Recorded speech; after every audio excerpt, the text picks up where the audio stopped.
Doaba radio Doaba radio Doaba radio Doaba radio Doaba radio.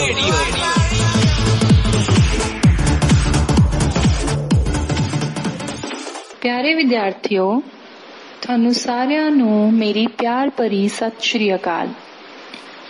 ਮੈਂ ਏਕਤਾ Deol, science mistress, ਸਰਕਾਰੀ middle school ਪਾਲਦੀ, district Hoshiarpur ਤੋਂ ਇਹ ਆਸ ਕਰਦੀ ਹਾਂ ਕਿ ਤੁਸੀਂ ਆਪਣੇ ਘਰਾਂ ਵਿੱਚ ਕੋਵਿਡ-19 ਮਹਾਮਾਰੀ ਤੋਂ ਸੁਰੱਖਿਅਤ ਹੋਵੋਗੇ। ਵਿਦਿਆਰਥੀਆਂ ਦੀ ਪੜ੍ਹਾਈ ਦਾ ਨੁਕਸਾਨ ਨਾ ਹੋਵੇ, ਇਸ ਮੰਤਵ ਨੂੰ ਸਾਕਾਰ ਕਰਨ ਲਈ ਸੁਣੋ ਸੁਣਾਵਾਂ ਪਾਠ ਪੜ੍ਹਾਵਾਂ ਰੇਡੀਓ ਪ੍ਰੋਗਰਾਮ ਮਾਧਿਅਮ ਰਾਹੀਂ ਵੱਖ-ਵੱਖ ਖੇਤਰਾਂ ਤੋਂ ਅਧਿਆਪਕ ਤੁਹਾਡੇ ਤੱਕ ਸਿੱਖਿਆ ਪਹੁੰਚਾਉਣ ਲਈ ਪੁਰਜ਼ੋਰ ਮਿਹਨਤ ਕਰ ਰਹੇ ਹਨ। ਇਸੇ ਤਰ੍ਹਾਂ ਮੈਂ ਵੀ ਅੱਜ ਤੁਹਾਡੇ ਸਾਹਮਣੇ 8ਵੀਂ ਜਮਾਤ ਦੇ ਅਧਿਆਇ 13 ਧੁਨੀ ਦੇ ਕੁਝ ਕਨਸੈਪਟ ਡਿਸਕਸ ਕਰਨ ਜਾ ਰਹੀ ਹਾਂ। ਪਿਆਰੇ ਬੱਚਿਓ, ਆਪਣੀਆਂ ਅੱਖਾਂ ਨੂੰ ਕੁਝ ਸਮੇਂ ਲਈ ਆਪਣੇ ਹੱਥਾਂ ਨਾਲ ਢੱਕੋ ਅਤੇ ਆਪਣੇ ਆਲੇ ਦੁਆਲੇ ਦੀਆਂ ਆਵਾਜ਼ਾਂ ਨੂੰ ਸੁਣੋ। ਜਿਵੇਂ ਕਿ ਇਸ ਸਮੇਂ ਮੈਂ ਆਪਣੇ ਕਮਰੇ ਵਿੱਚ ਚੱਲ ਰਹੇ ਪੱਖੇ ਦੀ ਆਵਾਜ਼ ਸੁਣ ਰਹੀ ਹਾਂ। ਇਸ ਦੇ ਨਾਲ ਹੀ ਦੀਵਾਰ ਤੇ ਲੱਗੀ ਘੜੀ ਦੀ ਟਿਕ-ਟਿਕ ਵੀ ਮੇਰੇ ਕੰਨਾਂ ਵਿੱਚ ਪੈ ਰਹੀ ਹੈ। ਇਸ ਤੋਂ ਇਲਾਵਾ ਘਰ ਦੇ ਬਾਹਰ ਵਾਹਨਾਂ ਦਾ ਸ਼ੋਰ ਵੀ ਮੈਨੂੰ ਸੁਣਾਈ ਦੇ ਰਿਹਾ ਹੈ। ਇਸ ਤਰ੍ਹਾਂ ਬੱਚਿਓ, ਸਾਡੇ ਚੌਹਾਂ ਪਾਸਿਆਂ ਤੋਂ ਸਾਨੂੰ ਕਈ ਕਿਸਮ ਦੀਆਂ ਧੁਨੀਆਂ ਸੁਣਾਈ ਦਿੰਦੀਆਂ ਹਨ। ਕਈ ਧੁਨੀਆਂ ਹਮੇਸ਼ਾ ਮਜ਼ੇਦਾਰ ਲੱਗਦੀਆਂ ਹਨ। ਕੀ ਧੁਨੀ ਕਦੇ-ਕਦੇ ਤੁਹਾਨੂੰ ਦੁੱਖ ਵੀ ਪਹੁੰਚਾਉਂਦੀ ਹੈ ਜਾਂ ਤੁਹਾਨੂੰ ਅਣਸੁਖਾਵੀਂ ਵੀ ਲੱਗਦੀ ਹੈ? ਬੱਚਿਓ, ਕੁਝ ਧੁਨੀਆਂ ਤੁਹਾਨੂੰ ਚੰਗੀਆਂ ਲੱਗਦੀਆਂ ਹਨ ਅਤੇ ਕੁਝ ਅਜਿਹੀਆਂ ਧੁਨੀਆਂ ਹੁੰਦੀਆਂ ਹਨ ਜੋ ਸਾਨੂੰ ਚੰਗੀਆਂ ਲੱਗਦੀਆਂ ਹੀ ਨਹੀਂ। ਮੰਨ ਲਓ ਤੁਹਾਡੇ ਗੁਆਂਢ ਵਿੱਚ ਉਸਾਰੀ ਹੋ ਰਹੀ ਹੋਵੇ। ਕੀ ਉੱਥੋਂ ਆਉਣ ਵਾਲੀ ਧੁਨੀ ਤੁਹਾਨੂੰ ਚੰਗੀ ਲੱਗਦੀ ਹੈ? ਜੀ ਨਹੀਂ। ਕੀ ਤੁਹਾਨੂੰ ਬੱਸਾਂ ਅਤੇ ਟਰੱਕਾਂ ਦੇ ਹੌਰਨ ਦੀਆਂ ਧੁਨੀਆਂ ਚੰਗੀਆਂ ਲੱਗਦੀਆਂ ਹਨ? ਇਸ ਦਾ ਜਵਾਬ ਵੀ ਨਾ ਵਿੱਚ ਹੀ ਹੋਵੇਗਾ। ਇਸ ਤਰ੍ਹਾਂ ਦੀਆਂ ਅਣਸੁਖਾਵੀਆਂ ਧੁਨੀਆਂ ਨੂੰ ਰੌਲਾ ਜਾਂ ਸ਼ੋਰ ਕਿਹਾ ਜਾਂਦਾ ਹੈ। ਦੂਜੇ ਪਾਸੇ ਜੇਕਰ ਤੁਸੀਂ ਆਪਣੇ ਸਕੂਲ ਦੇ ਸੰਗੀਤ ਕਮਰੇ ਵਿੱਚ ਬੰਸਰੀ, ਤਬਲਾ, ਹਾਰਮੋਨੀਅਮ ਜਾਂ ਸਿਤਾਰ ਆਦਿ ਸਾਜ਼ਾਂ ਦੀ ਧੁਨੀਆਂ ਸੁਣਦੇ ਹੋ ਤਾਂ ਇਹ ਧੁਨੀਆਂ ਕੰਨਾਂ ਨੂੰ ਚੰਗੀਆਂ ਲੱਗਦੀਆਂ ਹਨ ਅਤੇ ਇਹ ਧੁਨੀਆਂ ਮਧੁਰ ਧੁਨੀਆਂ ਅਖਵਾਉਂਦੀਆਂ ਹਨ। ਬੱਚਿਓ, ਹੁਣ ਪ੍ਰਸ਼ਨ ਇਹ ਉੱਠਦੇ ਹਨ ਕਿ ਧੁਨੀ ਪੈਦਾ ਕਿਵੇਂ ਹੁੰਦੀ ਹੈ ਜਾਂ ਇਹ ਇੱਕ ਥਾਂ ਤੋਂ ਦੂਜੇ ਥਾਂ ਤੇ ਕਿਵੇਂ ਵਿਚਰਦੀ ਹੈ ਜਾਂ ਧੁਨੀ ਨੂੰ ਅਸੀਂ ਕਿਵੇਂ ਸੁਣ ਪਾਉਂਦੇ ਹਾਂ। ਆਓ ਬੱਚਿਓ, ਅਸੀਂ ਇਹਨਾਂ ਪ੍ਰਸ਼ਨਾਂ ਦੇ ਉੱਤਰ ਜਾਣਨ ਦੀ ਕੋਸ਼ਿਸ਼ ਕਰੀਏ। ਤੁਹਾਨੂੰ ਇੱਕ ਹੈਰਾਨ ਕਰਨ ਵਾਲੀ ਗੱਲ ਦੱਸਾਂ ਤਾਂ ਉਹ ਇਹ ਹੈ ਕਿ ਕੋਈ ਵੀ ਧੁਨੀ ਹੋਵੇ, ਚਾਹੇ ਉਹ ਦੀਵਾਲੀ ਵਾਲੇ ਪਟਾਕਿਆਂ ਤੋਂ ਪੈਦਾ ਹੋਈ ਹੋਵੇ ਜਾਂ ਤੁਹਾਡੇ ਘਰ ਦੇ ਦਰਵਾਜ਼ੇ ਦੀ ਘੰਟੀ ਤੋਂ ਹੋਵੇ ਜਾਂ ਮੱਕੀ ਦੇ ਦਾਣਿਆਂ ਨੂੰ ਗਰਮ ਕਰਨ ਤੇ ਪੈਦਾ ਹੋਈ ਆਵਾਜ਼ ਹੀ ਕਿਉਂ ਨਾ ਹੋਵੇ, ਇਹ ਸਾਰੀਆਂ ਧੁਨੀਆਂ ਇੱਕ ਹੀ ਤਰੀਕੇ ਨਾਲ ਪੈਦਾ ਹੁੰਦੀਆਂ ਹਨ ਤੇ ਉਹ ਤਰੀਕਾ ਹੈ ਕੰਪਨ। ਕੰਪਨ ਕਰਦੀਆਂ ਸਾਰੀਆਂ ਵਸਤੂਆਂ ਧੁਨੀ ਪੈਦਾ ਕਰਦੀਆਂ ਹਨ। ਹੁਣ ਤੁਸੀਂ ਸੋਚ ਰਹੇ ਹੋਵੋਗੇ ਕਿ ਇਹ ਕੰਪਨ ਕੀ ਹੈ। ਕੰਪਨ ਕਿਸੇ ਵਸਤੂ ਦੀ ਆਪਣੀ ਮੱਧ ਸਥਿਤੀ ਤੋਂ ਇੱਧਰ-ਉੱਧਰ ਜਾਂ ਅੱਗੇ-ਪਿੱਛੇ ਹੋਣ ਵਾਲੀ ਗਤੀ ਨੂੰ ਕਿਹਾ ਜਾਂਦਾ ਹੈ। ਕੁਝ ਸਥਿਤੀਆਂ ਵਿੱਚ ਇਹ ਕੰਪਨ ਸਾਨੂੰ ਆਸਾਨੀ ਨਾਲ ਵਿਖਾਈ ਦਿੰਦਾ ਹੈ ਅਤੇ ਕੁਝ ਅਜਿਹੀਆਂ ਸਥਿਤੀਆਂ ਹੁੰਦੀਆਂ ਹਨ ਜਿਨ੍ਹਾਂ ਵਿੱਚ ਅਸੀਂ ਇਹਨਾਂ ਨੂੰ ਸਿਰਫ ਅਨੁਭਵ ਹੀ ਕਰ ਸਕਦੇ ਹਾਂ। ਹੁਣ प्रश्न ये उठदा है कि ये धुनी असी किवें सुन पाउंदे हां। इसदा उत्तर ये है कि साडे आले दुआले विच मौजूद हवा विच छोटे छोटे कण हुंदे हन। ये छोटे छोटे कण कंपन दा संचारण करदे हन अते इस नूं कंन परदे तक पहुंचाउंदे हन। जदों ये कंपन कंन परदे तक पहुंचदा है तां कंन परदा भी कंपन करन लग पैंदा है अते इस उपरंत इस संदेश दिमाग तक पहुंचाउंदा है, जिस दे सिट्टे वजों असी धुनी सुन पाउंदे हां। सो प्यारे बच्चों, असी की सिक्ख्या? असी सिक्ख्या कि साडे आले दुआले विच मौजूद हवा राहीं ही असी धुनियां सुन पाउंदे हां। इस दे उल्ट जेकर सोचीए कि हवा मौजूद ही ना होवे, साडे आले दुआले खला होवे, तां की असी धुनी सुन पावांगे? नहीं, धुनियां खला विच, जिस नूं असी वैक्यूम भी कहंदे हां, दे विच संचार नहीं करदियां। धुनियां ठोसां, द्रवां ਅਤੇ गैसां दे माध्यम राਹੀਂ ही संचार कर सकदियां हन। आओ हुण उदाहरणां दी सहायता नाल जाणीए कि धुनियां ठोसां विच किवें संचारण करदियां हन। तुसी किसी डॉक्टर नूं स्टैथोस्कोप दी सहायता नाल मरीजां दे दिल दी धड़कन दा निरीखण करदे होए तां वेख्या ही होवेगा। बच्चों, तुसी देखिया होना कि डॉक्टर हत्थ विच एक छोटी जही डिस्क नूं मरीज दे दिल ते रखदे हन अते दोनां कन्नां विच स्टैथोस्कोप दे दूसरे हिस्से राहीं सुनदे हन। दिल दी धड़कन दी धुनी जो कि पाइप राहीं संचारित हुंदी है, उन्हां दे कन्नां तक पहुंचदी है।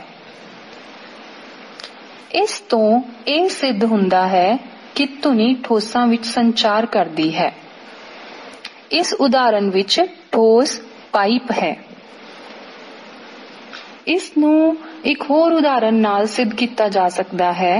वो ये है कि खिडौना टेलीफोन जो कि तुसी अपने बचपन विच ग्लास अते धागे नाल बनाया होवेगा। इस तो ये पता लगता है कि धुनी धाग्यां दे माध्यम राहीं भी संचार कर सकती है। हुण जाणीए कि धुनी द्रवां विच किवें संचारित हुंदी है। एक बाल्टी लैके उसनूं साफ पानी नाल भरो। एक हत्थ विच एक छोटी घंटी लओ। धुनी पैदा करन दे लई इस घंटी नूं पानी विच हिलाओ। ध्यान रखना है कि घंटी बाल्टी जां टब दियां दीवारां नूं ना छूहे। जदों तुसी अपने कंन नूं पानी दी सतह उत्ते रखोगे तां तुसी घंटी दी धुनी नूं सुन सकदे हो।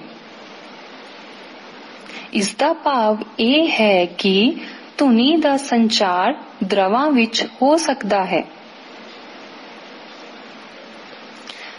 इस तो इलावा रेल गड्डी दे सायरन तो, ग्लास दे टुटन तो अते पटाखियां दी आवाजां तो ये सिद्ध हुंदा है कि धुनियां साडे कन्नां तक हवा दे माध्यम राहीं पहुंचदियां हन।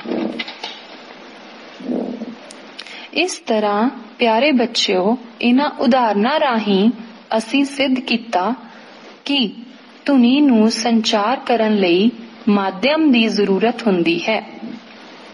ये माध्यम ठोस, द्रव अते गैस कोई भी हो सकता है। सो प्यारे बच्चों, मैं उम्मीद करदी हां कि तुहानूं धुनी दी पैदावार अते उसके संचार बारे चंगी तरह पता लग गया होवेगा। आओ असी हुण सुनीनयोग अते ना सुनीनयोग धुनियां दी गल करिए। ਅਸੀਂ ਜਾਣਦੇ ਹਾਂ ਕਿ ਧੁਨੀ ਪੈਦਾ ਕਰਨ ਦੇ ਲਈ ਸਾਨੂੰ ਇੱਕ ਕੰਪਨ ਕਰਦੀ ਵਸਤੂ ਦੀ ਜ਼ਰੂਰਤ ਹੁੰਦੀ ਹੈ। ਕੀ ਅਸੀਂ ਸਭ ਕੰਪਨ ਕਰਦੀਆਂ ਵਸਤੂਆਂ ਦੀਆਂ ਧੁਨੀਆਂ ਸੁਣ ਸਕਦੇ ਹਾਂ? ਸੱਚ ਇਹ ਹੈ ਕਿ ਲਗਭਗ 20 ਕੰਪਨਾਂ ਪ੍ਰਤੀ ਸੈਕਿੰਡ, ਜਿਸ ਨੂੰ ਅਸੀਂ 20 ਹਰਟਜ਼ ਵੀ ਕਹਿੰਦੇ ਹਾਂ, ਤੋਂ ਘੱਟ ਆਵਿਰਤੀ ਦੀਆਂ ਧੁਨੀਆਂ ਮਨੁੱਖੀ ਕੰਨ ਦੁਆਰਾ ਨਹੀਂ ਸੁਣੀਆਂ ਜਾ ਸਕਦੀਆਂ। ਅਜਿਹੀਆਂ ਧੁਨੀਆਂ ਨੂੰ ਨਾ ਸੁਣਨ ਯੋਗ ਧੁਨੀਆਂ ਕਹਿੰਦੇ ਹਨ। ਦੂਜੇ ਪਾਸੇ ਲਗਭਗ 20,000 ਕੰਪਨਾਂ ਪ੍ਰਤੀ ਸੈਕਿੰਡ, ਜਿਸ ਨੂੰ ਅਸੀਂ 20 ਕਿਲੋ ਹਰਟਜ਼ ਵੀ ਕਹਿੰਦੇ ਹਾਂ, ਤੋਂ ਵੱਧ ਆਵਿਰਤੀ ਦੀਆਂ ਧੁਨੀਆਂ ਵੀ ਮਨੁੱਖੀ ਕੰਨ ਦੁਆਰਾ ਨਹੀਂ ਸੁਣੀਆਂ ਜਾਂਦੀਆਂ। ਇਸ ਲਈ ਮਨੁੱਖੀ ਕੰਨਾਂ ਦੇ ਲਈ ਸੁਣਨ ਯੋਗ ਧੁਨੀ ਦੀ ਆਵਿਰਤੀ ਦੀ ਸੀਮਾ ਲਗਭਗ 20 ਹਰਟਜ਼ ਤੋਂ 20,000 ਹਰਟਜ਼ ਤੱਕ ਹੈ। ਇਸ ਦਾ ਭਾਵ ਹੈ ਕਿ ਅਸੀਂ ਸਿਰਫ 20 ਹਰਟਜ਼ ਤੋਂ ਲੈ ਕੇ 20 ਕਿਲੋ ਹਰਟਜ਼ ਦੇ ਵਿਚਲੀਆਂ ਆਵਿਰਤੀ ਵਾਲੀਆਂ ਧੁਨੀਆਂ ਹੀ ਸੁਣ ਸਕਦੇ ਹਾਂ। ਪਰੰਤੂ ਕੁਝ ਜੰਤੂ 20,000 ਹਰਟਜ਼ ਤੋਂ ਵੱਧ ਆਵਿਰਤੀ ਦੀਆਂ ਧੁਨੀਆਂ ਵੀ ਸੁਣ ਸਕਦੇ ਹਨ। ਜਿਵੇਂ ਕਿ ਪੁਲਿਸ ਕਰਮਚਾਰੀ ਉੱਚ ਆਵਿਰਤੀ ਦੀ ਧੁਨੀ ਪੈਦਾ ਕਰਨ ਵਾਲੀਆਂ ਸੀਟੀਆਂ ਦੀ ਵਰਤੋਂ ਕਰਦੇ ਹਨ, ਜਿਸ ਨੂੰ ਕੁੱਤੇ ਸੁਣ ਸਕਦੇ ਹਨ ਪਰ ਮਨੁੱਖ ਨਹੀਂ ਸੁਣ ਸਕਦੇ। ਜਾਣੇ ਪਛਾਣੇ ਅਲਟਰਾਸਾਊਂਡ ਯੰਤਰ ਜੋ ਇਲਾਜ ਦੇ ਖੇਤਰ ਵਿੱਚ ਕਈ ਸਮੱਸਿਆਵਾਂ ਦੀ ਖੋਜ ਅਤੇ ਰੋਕਥਾਮ ਲਈ ਵਰਤੇ ਜਾਂਦੇ ਹਨ, 20,000 ਹਰਟਜ਼ ਤੋਂ ਵੱਧ ਆਵਿਰਤੀ ਤੇ ਕਾਰਜ ਕਰਦੇ ਹਨ। ਬੱਚੋ, ਉਹ ਧੁਨੀਆਂ ਜਿਨ੍ਹਾਂ ਦੀ ਆਵਿਰਤੀ 20 ਹਰਟਜ਼ ਤੋਂ ਨੀਚੇ ਹੁੰਦੀ ਹੈ, ਉਹਨਾਂ ਧੁਨੀਆਂ ਨੂੰ ਇਨਫਰਾਸਾਊਂਡ ਕਿਹਾ ਜਾਂਦਾ ਹੈ। ਅਤੇ ਉਹ ਧੁਨੀਆਂ ਜਿਨ੍ਹਾਂ ਦੀ ਆਵਿਰਤੀ 20,000 ਹਰਟਜ਼ ਤੋਂ ਉੱਪਰ ਹੁੰਦੀ ਹੈ, ਉਹਨਾਂ ਧੁਨੀਆਂ ਨੂੰ ਅਲਟਰਾਸਾਊਂਡ ਕਿਹਾ ਜਾਂਦਾ ਹੈ। ਪਿਆਰੇ ਬੱਚਿਓ, ਧੁਨੀ ਪੈਦਾ ਕਰਨ ਵਾਲੀ ਵਸਤੂਆਂ ਨੂੰ ਵੇਖੇ ਬਗੈਰ ਵੀ ਤੁਸੀਂ ਅਨੇਕ ਜਾਣੀਆਂ ਪਛਾਣੀਆਂ ਧੁਨੀਆਂ ਨੂੰ ਪਛਾਣ ਸਕਦੇ ਹੋ। ਇਹ ਕਿਵੇਂ ਸੰਭਵ ਹੋ ਪਾਉਂਦਾ ਹੈ? ਇਸ ਦੇ ਲਈ ਇਹ ਜ਼ਰੂਰੀ ਹੈ ਕਿ ਇਹ ਧੁਨੀਆਂ ਵੱਖ-ਵੱਖ ਕਿਸਮਾਂ ਦੀਆਂ ਹੋਣ। ਕੀ ਤੁਸੀਂ ਕਦੇ ਸੋਚਿਆ ਹੈ ਕਿ ਕਿਹੜੇ ਕਾਰਨ ਇਹਨਾਂ ਨੂੰ ਵੱਖ ਬਣਾਉਂਦੇ ਹਨ? ਆਯਾਮ ਮਤਲਬ ਐਂਪਲੀਟਿਊਡ ਅਤੇ ਆਵਿਰਤੀ ਫ੍ਰੀਕੁਐਂਸੀ ਕਿਸੇ ਧੁਨੀ ਦੇ ਦੋ ਮਹੱਤਵਪੂਰਨ ਗੁਣ ਹਨ। ਕੀ ਅਸੀਂ ਧੁਨੀਆਂ ਵਿੱਚ ਉਹਨਾਂ ਦੇ ਆਯਾਮਾਂ ਅਤੇ ਆਵਿਰਤੀਆਂ ਦੇ ਆਧਾਰ ਤੇ ਅੰਤਰ ਕਰ ਸਕਦੇ ਹਾਂ? ਬੱਚੋ, ਧੁਨੀ ਦੀ ਪ੍ਰਬਲਤਾ ਇਸ ਦੇ ਆਯਾਮ ਉੱਤੇ ਨਿਰਭਰ ਕਰਦੀ ਹੈ।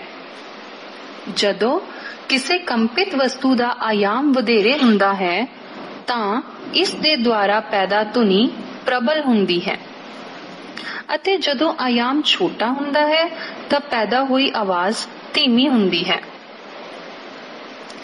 ਕਿਸੇ ਬੱਚੇ ਦੀ ਧੁਨੀ ਦੀ ਤੁਲਨਾ ਇੱਕ ਬਾਲਗ ਨਾਲ ਕਰੋ। ਕੀ ਇਹਨਾਂ ਵਿੱਚ ਕੁਝ ਅੰਤਰ ਹੈ? ਭਾਵੇਂ ਦੋਵੇਂ ਧੁਨੀਆਂ ਸਮਾਨ ਰੂਪ ਵਿੱਚ ਪ੍ਰਬਲ ਹੋਣ, ਫਿਰ ਵੀ ਉਹਨਾਂ ਵਿੱਚ ਕੁਝ ਅੰਤਰ ਹੈ। ਆਓ ਵੇਖੀਏ ਇਹ ਕਿਵੇਂ ਭਿੰਨ ਹੈ। ਆਵਿਰਤੀ ਭਾਵ ਫ੍ਰੀਕੁਐਂਸੀ ਧੁਨੀ ਦੀ ਤੀਖਣਤਾ ਜਾਂ ਪਿਚ ਨੂੰ ਨਿਰਧਾਰਿਤ ਕਰਦੀ ਹੈ। ਜੇ ਕੰਪਨ ਦੀ ਆਵਿਰਤੀ ਜ਼ਿਆਦਾ ਹੈ ਤਾਂ ਅਸੀਂ ਕਹਿੰਦੇ ਹਾਂ ਕਿ ਧੁਨੀ ਤਿੱਖੀ ਹੈ, ਅਤੇ ਜੇ ਕੰਪਨ ਦੀ ਆਵਿਰਤੀ ਘੱਟ ਹੈ ਤਾਂ ਅਸੀਂ ਕਹਿੰਦੇ ਹਾਂ ਕਿ ਧੁਨੀ ਦੀ ਪਿਚ ਘੱਟ ਹੈ। ਉਦਾਹਰਨ ਵਜੋਂ, ਢੋਲ ਘੱਟ ਆਵਿਰਤੀ ਨਾਲ ਕੰਪਿਤ ਹੁੰਦਾ ਹੈ, ਇਸ ਲਈ ਇਹ ਘੱਟ ਪਿਚ ਦੀ ਧੁਨੀ ਪੈਦਾ ਕਰਦਾ ਹੈ। ਦੂਜੇ ਪਾਸੇ ਜੇਕਰ ਅਸੀਂ ਸੀਟੀ ਭਾਵ ਵਿਸਲ ਦੀ ਗੱਲ ਕਰੀਏ ਤਾਂ ਉਸ ਦੀ ਆਵਿਰਤੀ ਵਧੇਰੇ ਹੁੰਦੀ ਹੈ, ਅਤੇ ਇਸ ਲਈ ਵਧੇਰੇ ਪਿਚ ਦੀ ਧੁਨੀ ਪੈਦਾ ਕਰਦੀ ਹੈ। ਪੰਛੀ ਉੱਚੀ ਪਿੱਚ ਦੀ ਧੁਨੀ ਪੈਦਾ ਕਰਦਾ ਹੈ, ਜਦੋਂ ਕਿ ਸ਼ੇਰ ਦੀ ਗਰਜ ਦੀ ਪਿੱਚ ਘੱਟ ਹੁੰਦੀ ਹੈ। ਫਿਰ ਸ਼ੇਰ ਦੀ ਗਰਜ ਬਹੁਤ ਜ਼ਿਆਦਾ ਪ੍ਰਬਲ ਹੈ, ਜਦੋਂ ਕਿ ਪੰਛੀ ਦੀ ਧੁਨੀ ਕਮਜ਼ੋਰ ਹੁੰਦੀ ਹੈ। ਤੁਸੀਂ ਹਰ ਰੋਜ਼ ਬੱਚਿਆਂ ਅਤੇ ਬਾਲਗਾਂ ਦੀਆਂ ਆਵਾਜ਼ਾਂ ਸੁਣਦੇ ਹੋ। ਕੀ ਤੁਸੀਂ ਉਹਨਾਂ ਦੀਆਂ ਆਵਾਜ਼ਾਂ ਵਿੱਚ ਕੋਈ ਅੰਤਰ ਵੇਖਦੇ ਹੋ? ਕੀ ਤੁਸੀਂ ਕਹਿ ਸਕਦੇ ਹੋ ਕਿ ਬੱਚੇ ਦੀ ਆਵਾਜ਼ ਦੀ ਆਵਿਰਤੀ ਬਾਲਗ ਦੀ ਆਵਾਜ਼ ਦੀ ਆਵਿਰਤੀ ਨਾਲੋਂ ਵੱਧ ਹੈ? ਆਮ ਤੌਰ ਤੇ ਇੱਕ ਔਰਤ ਦੀ ਆਵਾਜ਼ ਕਿਸੇ ਆਦਮੀ ਦੀ ਤੁਲਨਾ ਵਿੱਚ ਵਧੇਰੇ ਆਵਿਰਤੀ ਦੀ ਅਤੇ ਜ਼ਿਆਦਾ ਤਿੱਖੀ ਹੁੰਦੀ ਹੈ। ਸੋ ਬੱਚਿਓ, ਇਸ ਤੋਂ ਸਿੱਧ ਹੁੰਦਾ ਹੈ ਕਿ ਆਯਾਮ ਅਤੇ ਆਵਿਰਤੀ ਧੁਨੀ ਦੇ ਦੋ ਮਹੱਤਵਪੂਰਨ ਗੁਣ ਹਨ। ਸੋ ਪਿਆਰੇ ਬੱਚਿਓ, ਮੈਂ ਉਮੀਦ ਕਰਦੀ ਹਾਂ ਕਿ ਤੁਹਾਨੂੰ ਧੁਨੀ ਦੀ ਪੈਦਾਵਾਰ, ਉਸਦੇ ਸੰਚਾਰ, ਉਸਦੀ ਪ੍ਰਬਲਤਾ ਅਤੇ ਉਸਦੇ ਪਿੱਚ ਬਾਰੇ ਚੰਗੀ ਤਰ੍ਹਾਂ ਪਤਾ ਲੱਗ ਗਿਆ ਹੋਵੇਗਾ। ਤੁਸੀਂ ਚੰਗੀ ਤਰ੍ਹਾਂ ਸਾਰੇ ਕਨਸੈਪਟ ਸਮਝ ਲਏ ਹੋਣਗੇ। ਇਸ ਦੇ ਨਾਲ ਹੀ ਮੈਂ ਆਪਣੇ ਸ਼ਬਦਾਂ ਨੂੰ ਵਿਰਾਮ ਦਿੰਦੇ ਹੋਏ ਤੁਹਾਡਾ ਬਹੁਤ-ਬਹੁਤ ਧੰਨਵਾਦ ਕਰਦੀ ਹਾਂ। Stay alert, stay home. Thank you. Doaba radio, Doaba radio, Doaba radio, Doaba radio, Doaba radio.